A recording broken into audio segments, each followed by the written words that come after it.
Please raise your right hand. Do you swear that the testimony that you are about to give shall be the truth, the whole truth, and nothing but the truth, so help you God?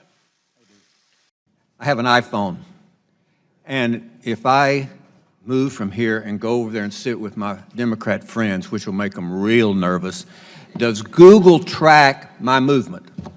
Does Google, through this phone, know that I have moved here and moved over to the left? It's either yes or no. Not by default. There may be a Google service which you've opted into use, and if... So Google knows that I am moving over there. It's not a trick question. You know, you make $100 million a year, you ought to be able to answer that question. Does Google know through this phone that I am moving over there and sit next to Mr. Johnson, which would make him real nervous? It's his question. It's yes or no. I wouldn't be able to answer without looking at... You can't say yes or no. Without knowing more details, sir. Manipulation of search results. I think it's important to talk about how search works. Right now, if you Google the word idiot under images, a picture of Donald Trump comes up. I just did that. How would that happen? How does search work so that that would occur? We provide search today for any time you type in a keyword. We, as Google, we've gone out and crawled and stored copies of billions of web pages in our index, and we take the keyword and match it against web pages and rank them based on over 200 signals. Things like relevance, freshness, popularity, how other people are using it. And based on that, you know, at any given time, we try to rank and find the best results for that query. And then we evaluate them with external raters to make sure that, and they evaluate it to objective guidelines.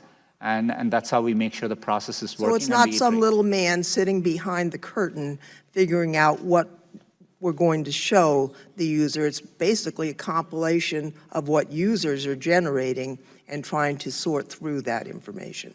Last year we served over 3 trillion searches, and just as a fact, every single day, 15% of the searches Google sees, we have never seen them before.